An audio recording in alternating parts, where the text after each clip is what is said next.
जय श्री राधे कृष्ण दोस्तों। आज की कथा द्वादशी व्रत की कथा है। इसको अंत तक जरूर सुनेगा।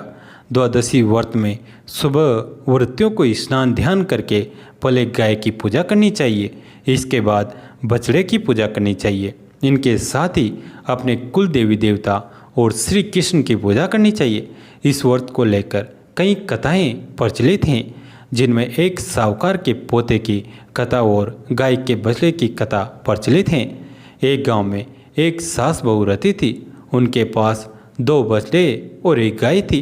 बछ बारस यानी वर्ष द्वादशी के दिन सास ने सुबह बहू से कहा कि मैं गाय को चराने वन में जा रही हूँ, तुम गेहूँ लाकर पका लेना और धान उछेड़ लेना।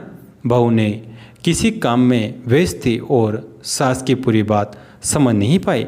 उसे लगा कि सास ने कहा है कि जो बछड़े हैं गेवला और धनुला उनको पका लेना। पहले ये बहू को ठीक नहीं लगा, लेकिन फिर उसने सोचा कि सास की बात नहीं मानूंगी तो सास नाराज हो जाएगी। सास के भय से बहू ने दोनों बछड़ों को काटकर पकाने के लिए चूल्हे पर चढ़ा दिया। इतने में सास वन से गाय को जल्दी से चराकर ले आई, क्योंकि बछ बारस का पर्व था। सास के लौटने पर बहू ने कहा कि बछड़े और आगे कुछ बोलना चाहती। तभी सास ने बात को बीच में काटते हुए कहा कि पहले गाय की पूजा करेंगे फिर बछड़े की। बहू को समझ में आ गया कि उससे बहुत बड़ी भूल हो गई है। वह घबरा गई और भगवान से अपनी भूल के लिए क्षमा मांगने लगी और कहने लगी कि हे भगवान, मेरी लाज रखो, मुझे क्षमा करो। भगवान को बहू की भोलेपन और सच्ची प्रार्थना पर दया आ गई और बछड़े जीवित होकर हंडी से निकलकर बाहर आ गए। इसके बाद से संतान की सलामती के लिए माताएं बछ बारस यानी वत्स द्वादशी का व्रत रखने लगी। एक साहूकार ने एक तालाब बनवाया, लेकिन इसमें जल ही नहीं आया। साहूकार ने पुरोहित से पूछा कि तालाब में पानी क्यों नहीं आ रहा है। इस पर पुरोहित ने कहा कि इस तालाब में आपको अपने दोनों पोतों में से एक की बलि देनी होगी। लोगों के कल्याण के लिए साहूकार ने तय किया कि एक पोते की बलि दे देता हूँ। साहूकार ने अपनी बहू को कुछ दिनों के लिए एक पोते के साथ मायके भेज दिया। दूसरी ओर साहूकार ने एक बड़े यज्ञ का आयोजन किया, लेकिन बहू को इसकी सूचना नहीं दी। किसी तरह बहू तक यह बात पहुंच गई कि उसके ससुर कोई बड़ा यज्ञ करवा रहे हैं। बहू ने सोचा कि काम की व्यस्तता में ससुर जी मुझे बुलाना भूल गए हैं, इसलिए मैं खुद ही ससुराल चली जाती हूँ। बहू के अचानक ससुराल पहुँचने पर सास ससुर घबरा गए। सास अपनी बहू को उसी तालाब के पास ले गई और वहाँ तालाब की पूजा करने के लिए कहा। बहू ने पूछा कि उसके बेटे कहाँ हैं। सास ने कहा कि बच्चे आ जाएंगे, तुम पहले पूजा तो करो। इधर सास मनी मन घबराई हुई थी। उस दिन बछ बारस का दिन था। सास ने मनी मन भगवान से प्रार्थना की, हे भगवान, मेरी लाज रखो। दूसरी ओर तालाब की पूजा के बाद बहू ने अपने दोनों बेटों बछराज और हंसराज दोनों को पुकारा। बहू ने देखा कि उसके दोनों बेटे कीचड़ में सने हुए आ रहे हैं। तब सास ने सारी बातें बता दी। बछराज वर्ष द्वादशी वर्ष से जीवित लौट आया। पौराणिक कथा के अनुसार बहुत समय पहले चुनार नाम का एक देश था। इस देश के राजा का नाम पौंड्रक था। पौंड्रक के पिता का नाम वासुदेव था, इसलिए पौंड्रक खुद को वासुदेव कहा करता था। वह पांचाल नरेश की राजकुमारी द्रौपदी के स्वयंवर में भी मौजूद था। पौंड्रक मूर्ख अज्ञानी था और उसके मूर्ख और चापलूस मित्रों ने उससे कहा कि भगवान श्री कृष्ण विष्णु के अवतार नहीं, बल्कि पौंड्रक भगवान विष्णु का अवतार हैं। अपने मूर्ख दोस्तों की बातों में आकर राजा पौंड्रक नकली चक्र, शंख, तलवार और पीत वस्त्र धारण करके अपने आप को कृष्ण समझने लगा।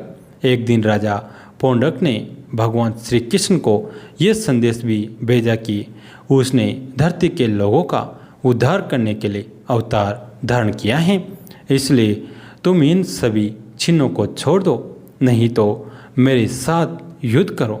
काफ़ी समय तक भगवान श्री कृष्ण ने मूर्ख राजा की बात पर ध्यान नहीं दिया, पर जब राजा पौंड्रक की बातें हद से बाहर हो गई तब उन्होंने उत्तर भिजवाया कि मैं तेरा पूर्ण विनाश करके तेरे घमंड का बहुत जल्द नाश करूंगा। भगवान श्री कृष्ण की बात सुनने के बाद राजा पौंड्रक श्री कृष्ण के साथ युद्ध की तैयारी करने लगा।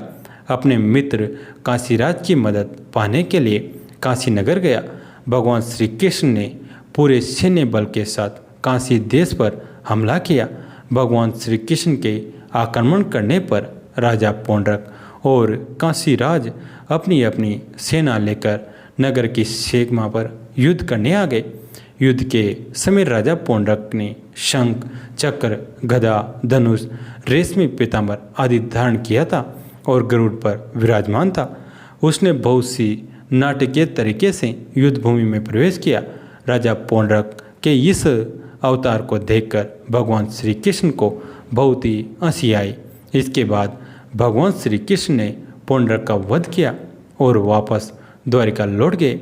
युद्ध के पश्चात बदले की भावना से पौंड्रक के पुत्र ने भगवान श्री कृष्ण का वध करने के लिए मारण पुरुष चरण का यज्ञ किया, पर भगवान श्री कृष्ण को मारने के लिए द्वारिका की तरफ गई वह आग की लपट लौटकर काशी आ गई और भगवान श्री कृष्ण ने सुदर्शन चक्र से उसे मार दिया। उसने काशी नरेश के पुत्र सुदर्शन को ही भस्म कर दिया।